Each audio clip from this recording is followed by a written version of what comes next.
Judul tausiah petang ini, kalau mau jadi raja, maka obatnya hanyalah satu, qanaah, merasa cukup. Kalau dia merasa cukup dengan pemberian Allah, apa kata Nabi? Iqna' bima qasamallahu lak takun aghnan nas. Merasa cukuplah dengan pembagian Allah kepadamu, maka engkaulah orang yang paling kaya. Apa makna raja?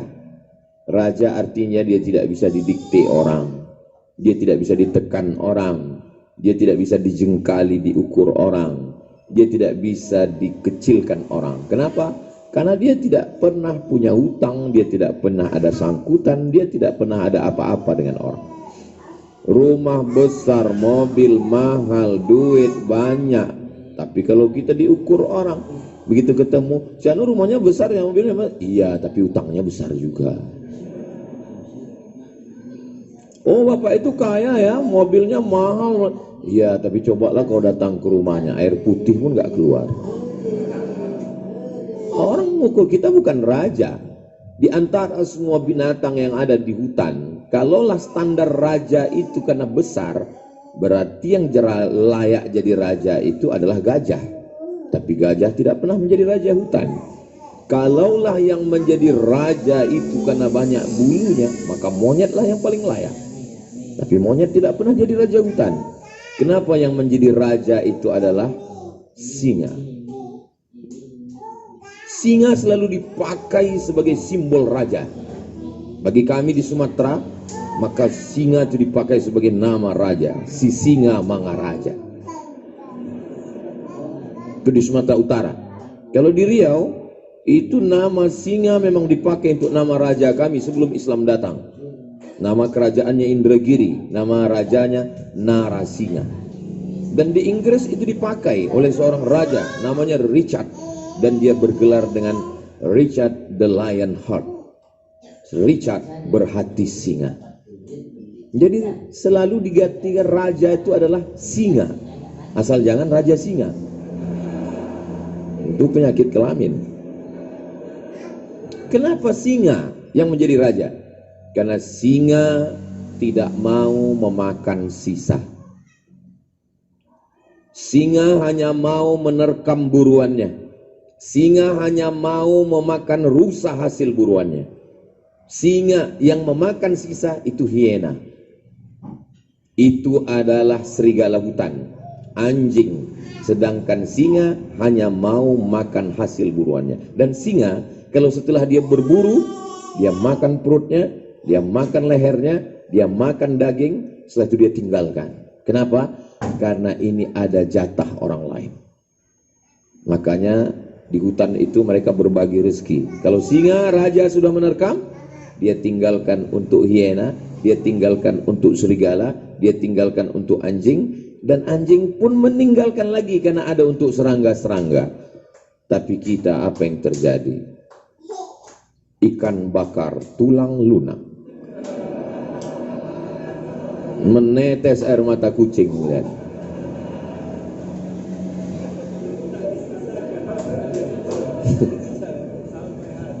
Ini kata kucing.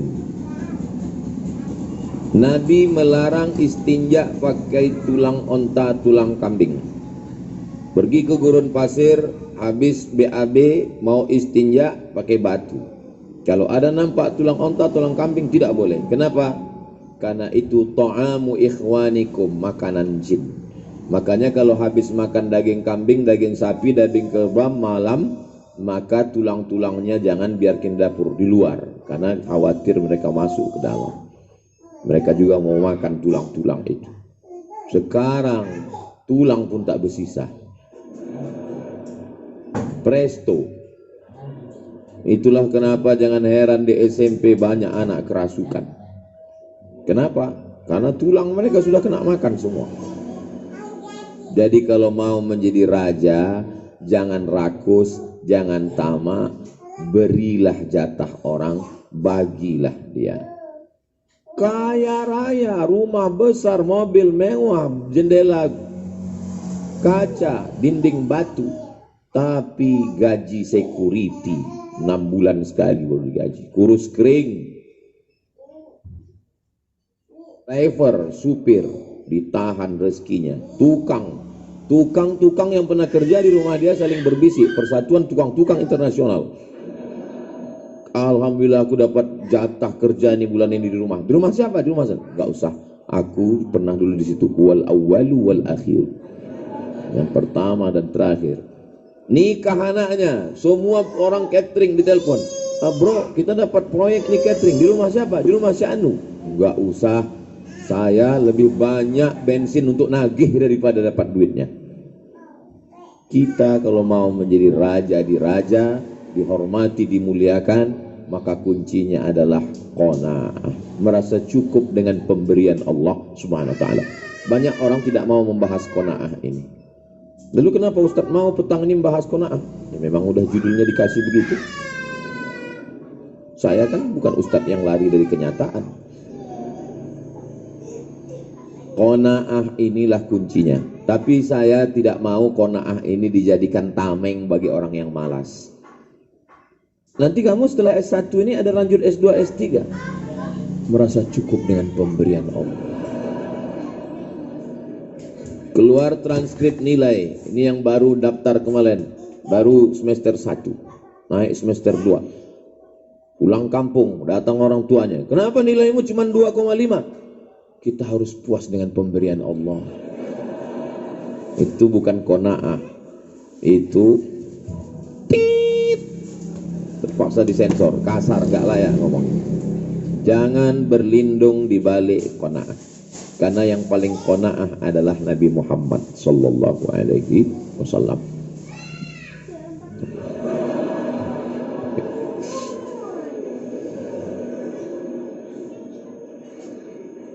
Anak yang menurut kamu membosankan, maka itulah yang dirindukan oleh mereka yang sudah lama menikah belum punya anak.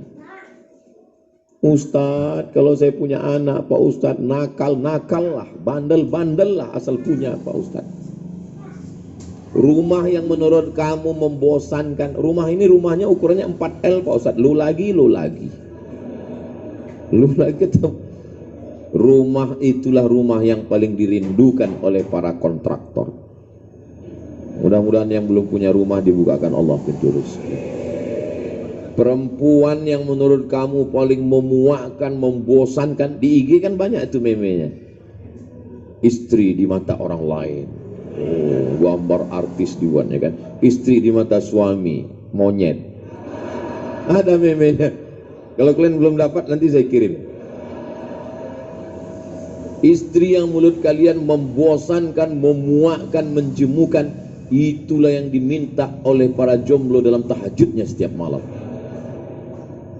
Maka yang paling indah ini adalah qanaah, dalam kurung qanaah yang positif. Jangan bertameng, bernaung di bawah qanaah.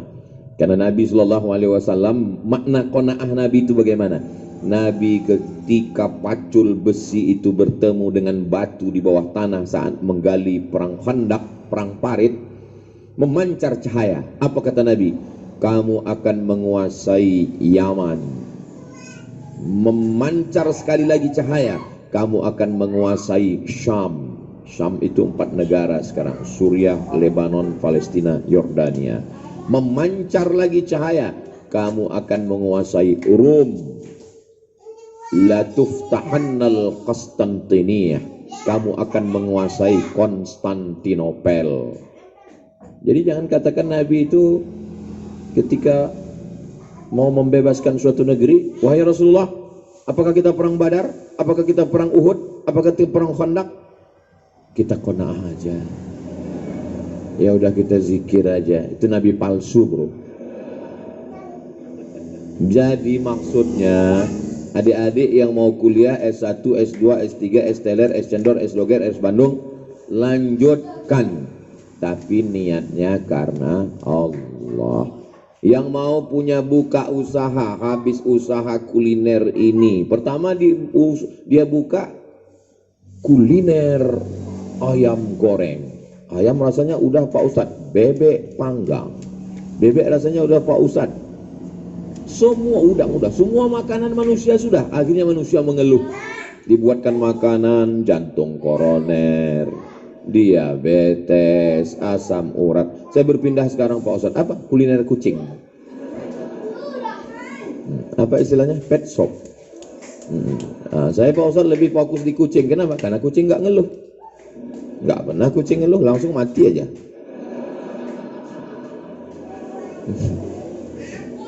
Jadi prinsipnya adalah prinsip ayat fa'iza faraghta fansab. Kalau sudah selesai dari satu usaha, satu bisnis, satu pekerjaan, satu sekolah, fansab. Tapi jangan ayatnya benar, hadisnya benar, tafsirnya sesat. Kemarin ngantar mahasiswi si Anu waktu semester 1, iya. Kemarin aku lihat bonceng si Anu, fa'iza faraghta fansab. Itu tafsir sesat itu. Wajib ditangkap MUI setelah Makoli.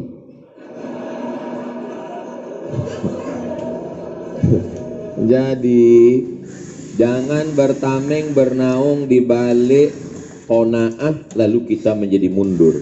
Mungkin ini juga alasan para ustadz tidak mau bahas qanaah, karena dia takut umat ini jadi mundur. Tapi saya tidak mau qanaah ini lalu tidak kita bahas. Kita tetap bahas. Yang bisnismen terus buka usaha. Tanah sejauh mata memandang, kenapa tidak kita olah? Alhamdulillah Pak Ustadz, sejak mendengar ceramah Ustadz Salim Afillah, Ustadz Luqmanul Hakim, Ustadz Somad, saya sekarang semangat, saya sudah tanami. Ustadz kemarin waktu mendarat airport di tempat kami banyak lihat hijau kebun sawit kan? Iya, itu punya orang semua Ustadz. Yang mana punya kita? Jadi Nabi SAW kalau kita lihat dalam kehidupannya, untuk visi misi ke depan dia panjang.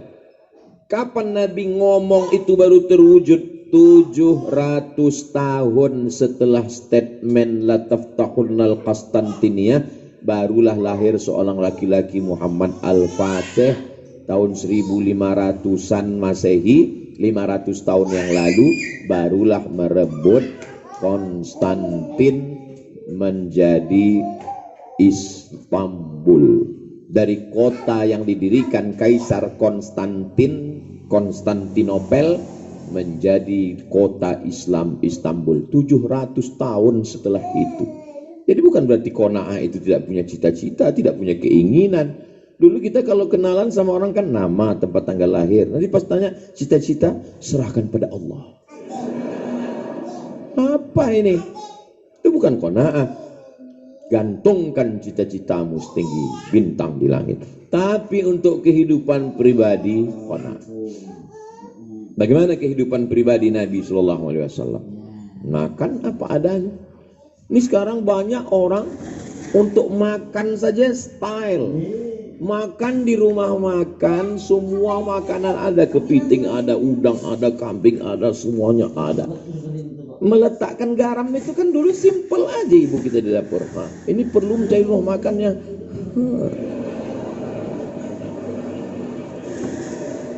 Karena yang dicari itu bukan makannya, tapi stylenya, gayanya. Sampai di situ foto-foto pulang, nggak dimakan sama sekali. Kenapa? Karena tujuannya bukan makannya, tapi lifestyle. Bahwa kalau sudah makan di rumah makan itu, kamu akan naik level ke atas. Wala umanniyannahum, aku akan buat mereka berhalusinasi. Kalau yang paling hebat, kalau yang paling kaya, kalau yang paling. Ustaz, tadi ada ngelihat orang keluar dari kamar mandi ini enggak? Emangnya kenapa? Aduh Ustaz, jam saya yang 100 juta itu tinggal tadi di dalam. Jam 100 juta dengan yang 10 juta kan sama. Dengan yang 1 juta pun sama. Kenapa? Ya karena menunjukkan jam berapa, waktu berapa. Sekaya-kayanya orang, semahal-mahalnya baju. Mohon maaf ya Pak Ustadz, ini agak kusut dikit. Ini baru saya beli di mall tadi 20 juta nih Pak Ustadz. Sekaya-kayanya orang baju itu cuma 3 lapis. Lapis dalam singlet, lapis luar, lapis paling luar. Cuma 3 lapis. Kalau ada yang pakai baju sampai 4 lapis itu bukan kaya, demam. Seenak-enaknya makan, bro. Tambah sekali lagi. Waduh, enak juga nih ya. Tambah, cukup 2 kali nambah selesai. Kalau ada sampai 3 kali nambah, itu bukan kaya, usus bocor. Apa yang mau dicari hidup ini? Saya memang tahu hadisnya, saya tahu ayatnya, tapi yang mengamalkannya ibu saya. Di tahun yang sama saya lulus sebagai CPNS, Pegawai Negeri Sipil, ASN 2008. Di tahun yang sama datang surat panggilan dari College University Islam Bandar Sri Begawan, Brunei Darussalam. Di hadapan saya ada 2 pilihan. Jadi dosen itu artinya gajinya 2 sen. Atau saya akan pergi menjadi pensyarah di Brunei dengan rumah dinas, mobil dinas, dan istri dinas. Saya pilih mana? Ini belum nikah, masih punya bawa ijazah 2. LC di kiri, MA di kanan. LC Mesir, MA Maroko. LC MA lagi cemas mencari anak gadis. Ibu saya luar biasa qanaahnya. Apa kata dia? Cakap dia ke saya. Mat, hidup ini cuma 2. Makan, pakai. Dimanapun kau tinggal, takkan lebih dari makan, pakai. Makan, pakai. Hujan batu di negeri sendiri, hujan emas di negeri orang. Lebih baik kau tetap di sini. Kau tetap. Saya dengarkan cakap ibu saya. Apa yang terjadi sekarang? Saya tetap di Indonesia. Saya bisa berdakwah ke pedalaman. Saya kenal dengan Ustadz Salim Afillah. Saya kenal dengan Ustadz Lukman. Di Kalimantan saya dibawa ke Kepulauan Karimata, Teluk Pakedai. Karena ada nama tempat kami dibawa Teluk Pakedai. Ada lagunya tuh, Pakedai.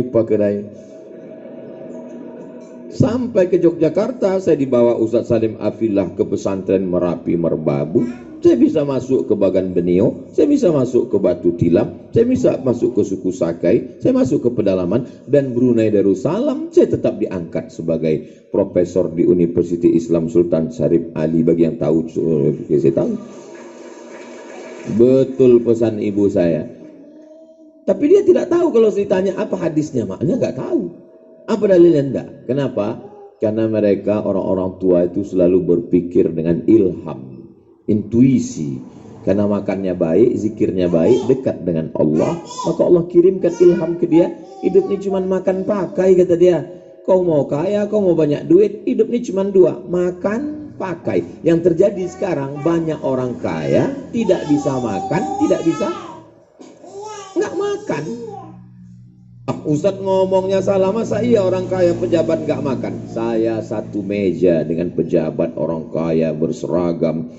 Begitu di depan itu ada kepiting, ada cumi, ada semua. Mereka nggak ada yang makan. Pas giliran makan saya duluan.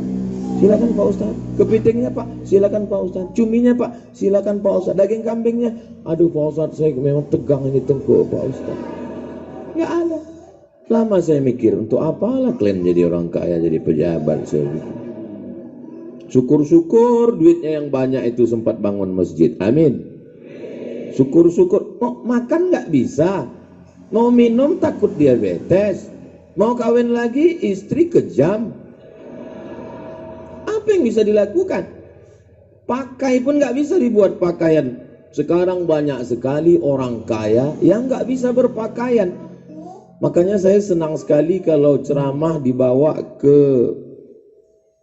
Merapi Merbabu. Saya tenang di sana. Tapi kalau sudah tinggal di hotel, banyak sekali di hotel itu orang kaya yang tidak bisa pakai. Ada kainnya belum selesai dijahit udah dipakai, resleting belum dipasang udah dipakai, tinggi 170 kain cuma 50 cm dipakai. Loh, Ustadz kok tahu? Ustadz ngelihat? Iya, gimana lagi?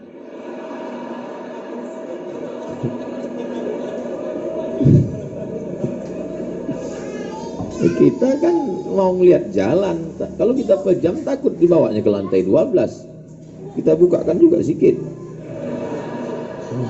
Sekedar cari tahu aja. Tahu kita udah di lantai berapa. Jadi yang paling indah adalah qanaah. Saya mengatur jadwal dulu. Saya ngatur jadwal ini nggak pakai qanaah. Sana, kumari, ke sana. Terus lama-lama saya pikir, Iya, panitianya siap terus. Orang dia buat acara setahun sekali. Kita yang tiap hari pergi sana, pergi sini, pergi sana, pergi sini. Akhirnya setelah lama saya punya format ke Yogyakarta cuma 4 hari. Jumat, Sabtu, Ahad, Senin. Datang Jumat, Senin pulang. Selasa, Rabu, Kamis di rumah. Tenang, kita tidak dikejar-kejar orang. Apalagi dekat-dekat pilkada begini. Jadi sekarang saya tenang, tak bisa saya didikte orang. Ustaz Somad, kita ke sana. Saya bilang, jadwal saya di Yogyakarta. Nggak bisa diganggu-gugat siapa pun. Ini Pak Ustaz ada gubernur, ada bupati. Apa ada orang yang lebih hebat dari Ustaz Salim Afillah? Saya bilang. Diam mereka semua. Disitulah baru saya paham bahwa kalau kita qanaah, kitalah yang raja. Kita tidak bisa diatur-atur orang. Mana ada orang bisa ngatur Abdul Somad? Yang bisa ngatur 2 pawang inilah cuma bisa. Tapi kalau udah datang jadwal Yogyakarta, jadwal Pontianak, Ustaz Somad ke Pontianak, I'm coming. Ustaz Somad datang ke Yogyakarta, siap. Menyala abangku. Nah, jadi adik-adik, kalau kalian mau independen, kalau kalian mau bebas, tidak didikte orang, tidak diukur orang, tidak dijengkali orang, maka kuncinya ada pada qanaah, merasa cukup, tapi kalian tetap punya cita-cita yang tinggi dan hebat. Insya Allah adik-adik semua akan menjadi raja. Kalaupun tidak raja di Pulau Jawa, raja di rumahnya sendiri. Insya Allah. Tadi saya mulai jam 4.15, sekarang jam 5 kurang 15, artinya sudah 30 menit saya berdiri, cukuplah sesuai dengan isi gelas di depan. Terima kasih, nanti kita lebih lanjutkan lagi. Jangan kemana-mana, kita lanjutkan setelah yang satu ini. Kalau Tuhan naik rakit ke Indragiri, walaupun ini ketemu beberapa menit, kita lanjutkan di lapangan Kenari. Assalamualaikum warahmatullahi wabarakatuh. Waalaikumsalam warahmatullahi wabarakatuh.